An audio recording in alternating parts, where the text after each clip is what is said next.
Time to get your news on. We are VK1WIA. Absolutely got the nail on the head. It is the national news. It is for week commencing April 7 in the good year 2024. And this week, your elected WIA Director, Stephen Green, has all the news of WIA happenings. WIA AGM news further this week from David, VK4DN, Secretary, Bundaberg Amateur Radio Club. From Bundaberg, we travel northwest and see you in the Northern Territory. World Amateur Radio Day is celebrated each year, April 18, and Jason, VK2LAW, has the guff. Henry, VK2ZHE, President of the Oxley Region Amateur Radio Club, has news for you about their upcoming field day. And from VK3, hot off the seam wireless, an inaugural Radio Fest is about to happen in sunny Bendigo.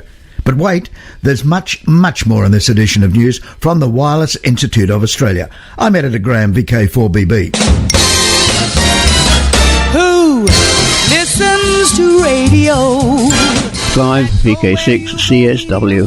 I am Alan, VK5 Mike Alpha Kilo. I'm John Knox, VK4 FJRK. I'm Bruce, VK3 Triple F in sunny Bendigo. This is Frank, VK2 BFC.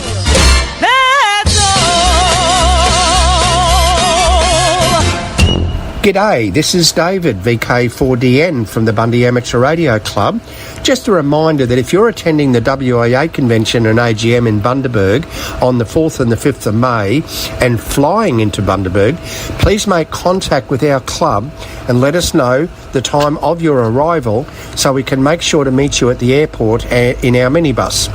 The driver will take you to your accommodation and will also ferry you to and from the WIA convention, gala dinner and AGM. So if you are flying into Bundy, please let us know your incoming flight times.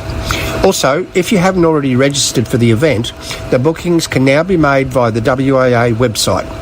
There will also be opportunities for spouses and family to attend tourist venues in Bundaberg over the weekend, such as the historic Bundaberg Rum Distillery Tour. If you have any questions, let us know. 73 from David, VK4DN, Secretary, Bundaberg Amateur Radio Club. We are VK1WIA. See you in the NT. And what better way to see than by drone? Businesses, investors, training providers and industry stakeholders have been invited to participate in the Northern Territory Government's Drone Technology Innovation Cluster, this to grow the Territory's drone industry. Challenge participants will design a proposal for the Drone Technology Innovation Cluster to facilitate the development of drone and associated industries in the Territory. The winning design proposal will be judged based on which concept offers the most value for the Territory. The winning consortium will be able to negotiate a contract with the Territory Government for the procurement of the proposal and also receive $100,000 in seed funding. One group showing interest is the provider of the largest coastal uncrewed aerial surveillance program in the Southern Hemisphere. This group, Surf Life Saving New South Wales. We are VK1WIA. Now, international news with VK2LAW Jason. Hello. World Amateur Radio Day is celebrated each year on April 18. The theme for 2024 is A Century of Connections, celebrating 100 years of amateur radio innovation, community and advocacy. The global event spans 2 days, Thursday, April 18, 0000 UTC, to Friday, April 19, 0000 UTC. On April 18, 1925, the IARU was formed in Paris and will celebrate its centenary in 2025. American Radio Relay League co-founder Hiram Percy Maxim was the organisation's first president. All radio amateurs on Earth are invited to take to the airwaves to enjoy the global friendship with other amateurs and to show their skills and capabilities to the public. WARD is not a contest, but rather an opportunity to talk about the value of amateur radio to the public and fellow amateur colleagues. It's also a great opportunity to talk about local radio clubs and amateur radio in local media. To news from Belgium, 23 centimetre band restrictions. Belgium's regulator, the BIPT, has published draft restrictions on amateur radio operation in their 23-centimetre band. The new restrictions include Class A, equivalent of our full call, a whopping loss of almost 52 megahertz. Size of band proposed to be reduced from 60 megahertz to 8.24 megahertz, with the satellite allocation reduced to just 2 megahertz, 1260 to 1262 megahertz. And the antenna elevation must always be more than 15 degrees above the horizon, and the transmission power is limited to 50 watt CIRP. To news from the UK. Congratulations are in order for Chris Whitmarsh, Golf Zero Foxtrot Delta Zulu, who's been presented with an RSGB Lifetime Achievement Award by RSGB President John McCullough, Golf India 4, Bravo Whiskey Mike, and RSGB Board Chair Stuart Bryant, Golf 3 Yankee Sierra X-Ray. Recipient Chris is the only amateur in the UK to have had a 2A QSO on every single amateur band for which we are licensed. Now that's some achievement. To Tinseltown, news out of Hollywood, FCC auction program receives Emmy Award. The Emmy Awards, best known for their celebrity recipients, has a new well-known recipient amongst the ranks, the US Federal Communications Commission. That report comes to us from AR Newsline and George Kilo Juliet 6 Victor Uniform. In the U.S., the Emmy Awards, bestowed by the National Academy of Television Arts and Sciences, are best known for acknowledging stellar achievements in the television industry. This year, however, a somewhat unconventional award recipient stood out amongst the more typical award winners in entertainment and sports programming. The Federal Communications Commission, the U.S. government regulatory agency, was the recipient of a Technology and Engineering Emmy Award for having held a broadcast auction. The auction, which took place over several years, opened the door for TV stations to receive incentive payments in exchange for their return of underutilized parts of the broadcast spectrum. The funds the stations received enabled them to reinvest in their own operations, while the newly available spectrum was auctioned off to wireless broadband carriers to use for 5G and other services. The auction brought in a gross total of $19.8 billion in U.S. currency. 50 broadcasters received over $10 billion in payments. Another $7.3 billion went to the U.S. Treasury to help reduce the federal deficit. This is George Zafiropoulos, KJ6VU. Thanks, George. Students from Plymouth State University in the USA will be spending 30 hours releasing human-sized weather balloons, 1 per hour, to collect data on temperature, humidity, air pressure, winds and ultraviolet rays between the ground and about 100,000 feet during the April 8 total eclipse. They're one of 55 teams around the country doing this in a project coordinated by NASA. Another project triggered by the eclipse involves amateur radio operators throughout the country who will be using their signals to study the effect of the moon's shadow on the ionosphere. This upcoming eclipse offers all sorts of opportunities to discover more about how our universe works.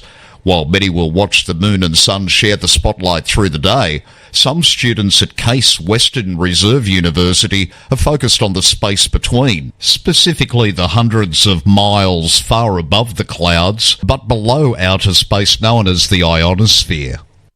Members of the Case Amateur Radio Club Whiskey 8 Echo Delta Uniform are amongst those across the USA and the globe set to test what happens when the moon gets in the way of the sun and how that impacts or doesn't radio communications. An Indiana county that will experience totality during the April 8 solar eclipse is cranking up the power on its Travelers Information radio station to help visitors.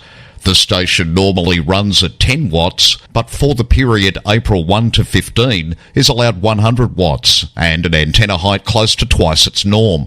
The station will provide locations and details of free events and viewing sites throughout the area. For VK1 WIA National News, in Sydney, I'm Jason, VK2LAW. From here, there and everywhere, you've tuned to the Wireless Institute of Australia's National News Service.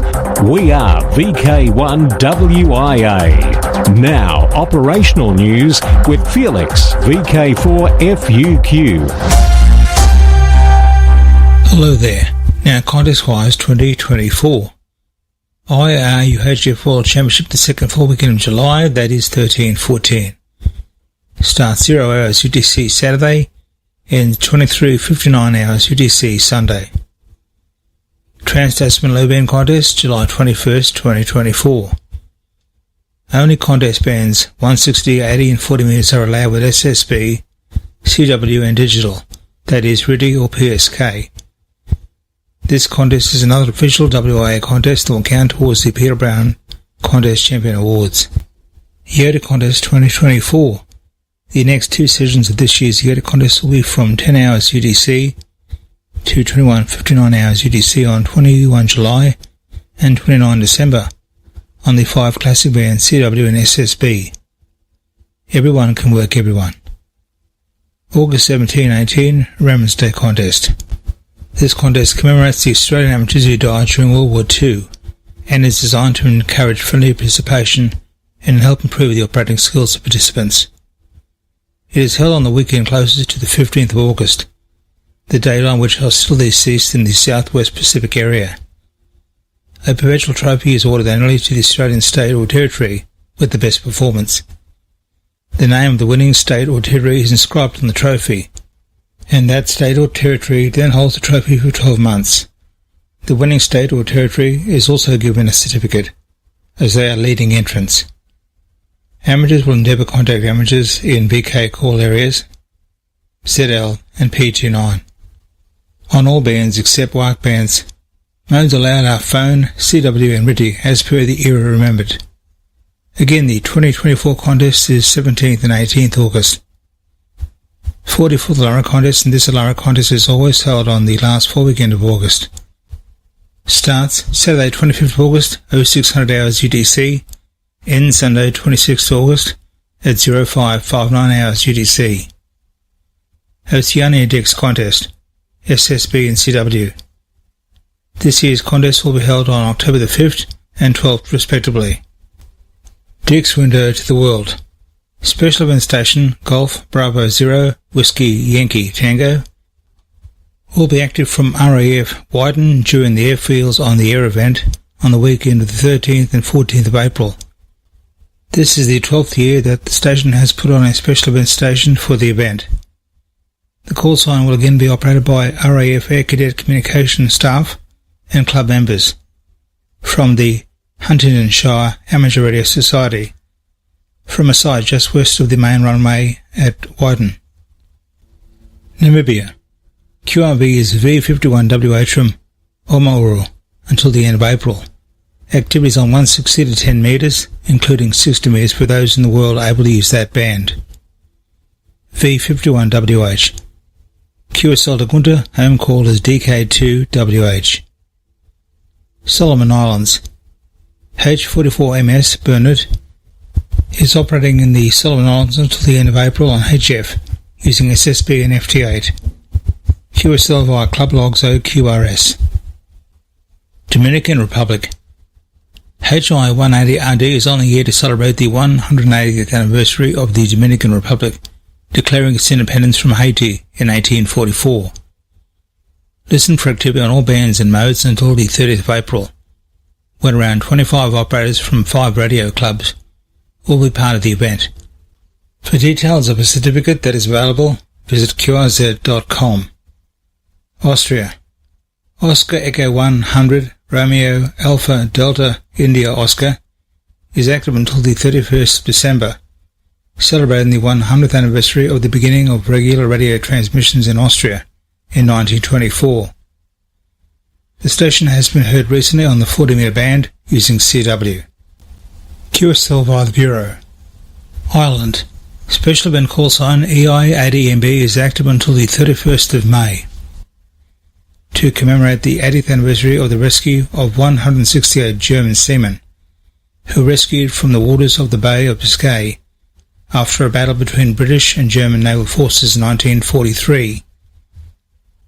The men were carried out by a small Irish coaster called Curlog, which had the call sign EIMB. The rescue took more than 10 hours. QSL EI80MB via Club Logs OQRS or via EI6AL. For VK1WIA National News, I'm Felix VK4FUQ Inningham. From here, there and everywhere, you've tuned to the Wireless Institute of Australia's National News Service. We are VK1WIA. Now, special interest group news with Bruce, VK3FFF. And a very good day to you. Worldwide special interest group news. Parks on the Air. Last week, here on WIA National News, we brought details of a park prefix update. In an effort to reorganise the Parks on the Air database in a way that meets ISO standards, POTA has begun rolling out changes to the way park entities are prefixed in many countries, and China was not impressed. With an update, Jim Meechan, ZL2BHF, shares this development. There's good news for POTA hunters, as POTA completes its conversion of labels to conform to the ISO-3166-2 standard. China has returned to participating in Parks on the Air. China's re-entry follows a number of discussions to resolve what POTA described as simple language barriers. According to documentation on the POTA website, the misunderstanding over POTA's reorganisation of its code system resulted in an unfortunate breakdown in communications because of these language issues. On Monday, March 25th, POTA announced on its website, quote, "We are happy to be able to reactivate China so quickly." End quote. This is Jim Meechan, ZL2BHF. Thanks, Jim. Worldwide special interest groups, astronomy and wireless weather.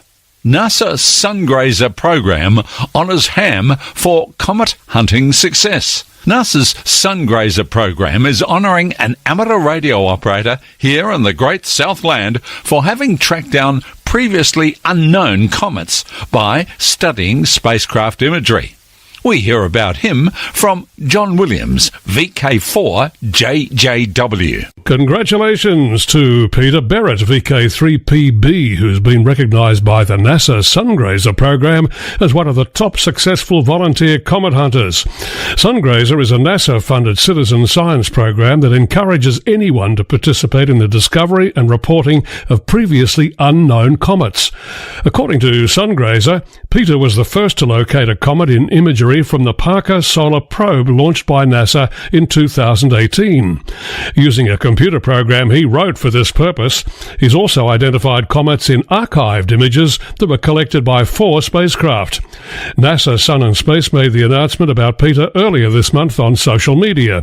Viewers of Amateur Logic TV may be most familiar with Peter through his previous appearances there. This is John Williams, VK4JJW. Thanks, John. Shields up. Stardate, October 19, 1989. A monstrous X-13 class solar flare triggered a geomagnetic storm so strong that day that auroras lit up the skies worldwide the following day. Had you been flying around the moon at the time, you would have absorbed a dose that would most likely have killed you within a month or so.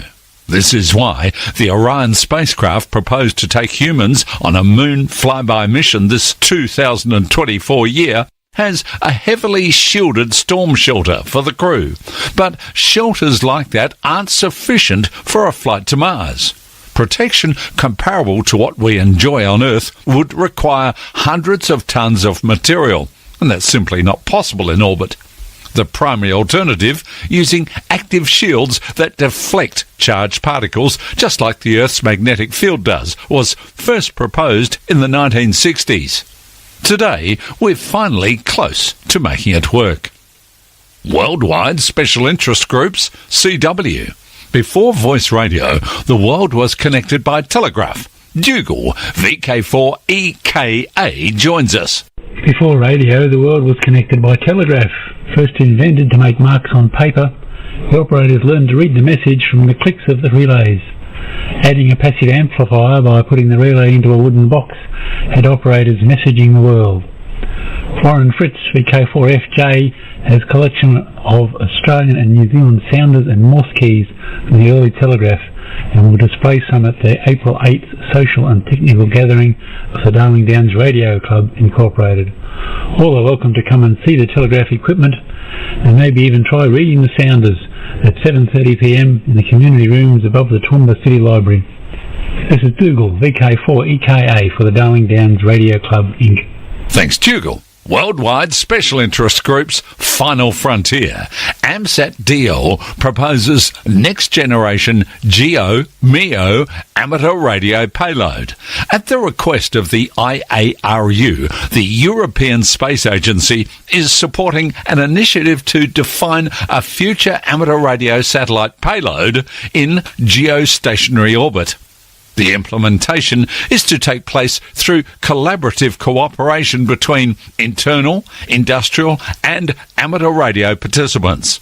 This activity will consolidate the requirements of the amateur and commercial satellite industry, weigh up different payload options, address the future user segment, develop scenarios for the financing, procurement and operation of such a payload, and investigate possibilities for placement on geostationary platforms. Among the possible orbits such as MEO, HEO and GEO, the GEO orbit has proven to be the most suitable due to the extensive experience with Oscar 100.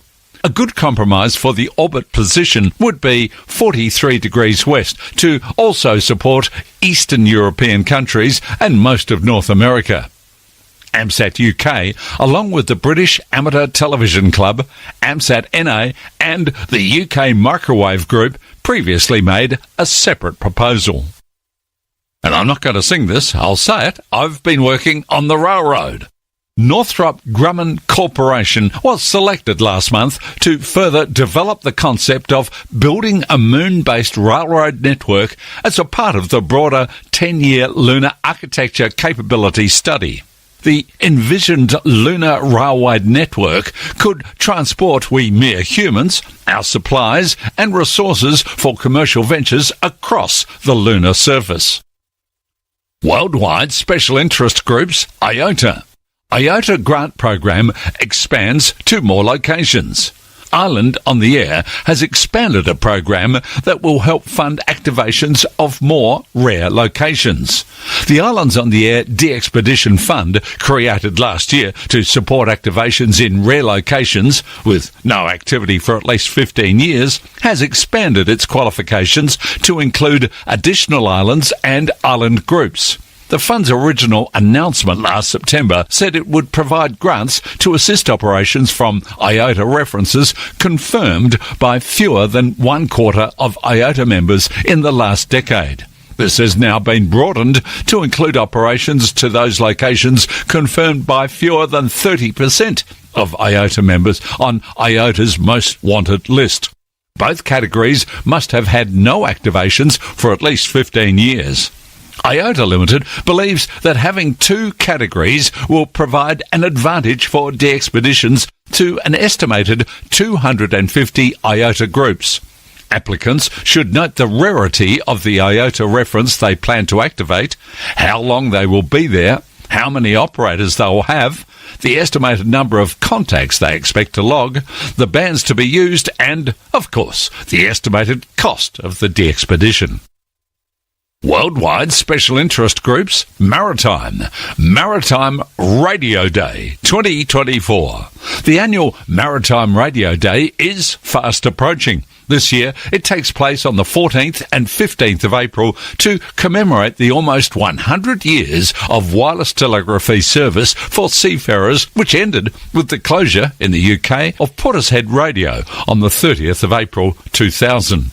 Commencing at 1200 UTC on the 14th, and finishing at 2300 UTC on the 15th, this event is a great opportunity to QSO with ex-Marine radio officers and coast station professionals who exchange details of their previous ships and coast stations. The mode of operation is CW, and all the HF bands are used, including the WARC bands. At the time of broadcast, 130 operators were registered for this event. A certificate of participation will be issued to all who submit results. Amateur licence holders are invited to register and take part as friends of MRD. SWLs may also submit logs. I'm Bruce, VK3FFF in sunny Bendigo. Across Australia, from VK1WIA, you're tuned to the WIA National News Service. In Melbourne, it can be heard on VK3REC 147.175 MHz at 9:30 AM.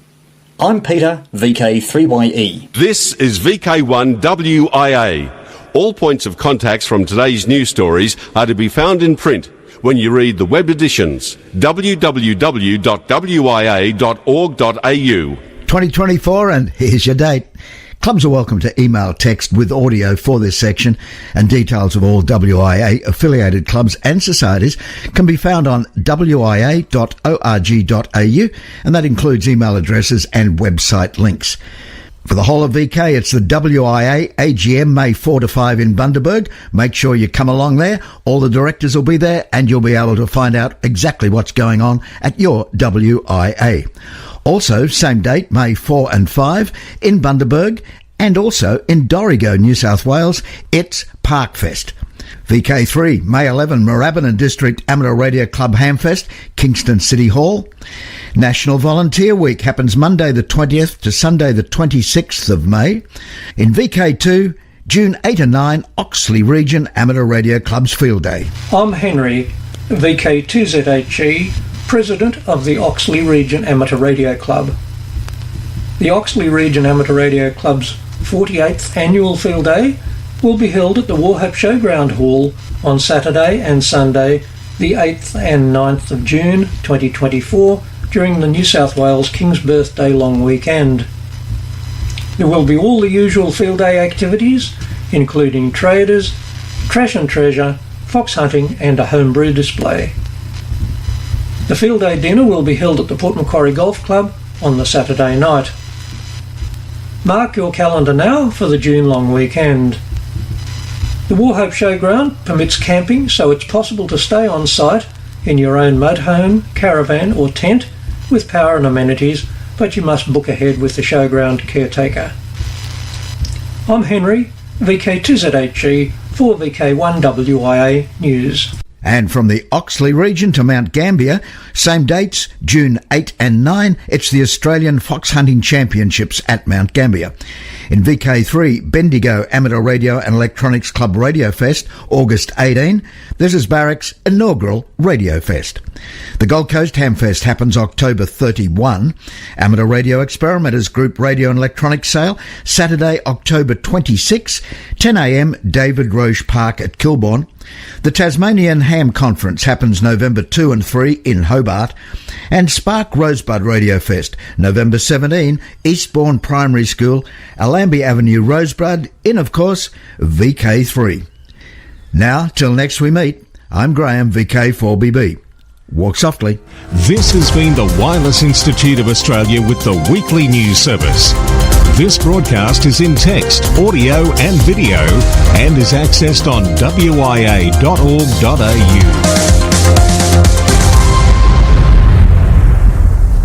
Courtesy of Bevan, VK5BD's ATV and YouTube channel, this has been WIA National News. We're back now, live and local, and your voice, your callbacks. And don't forget, tick like.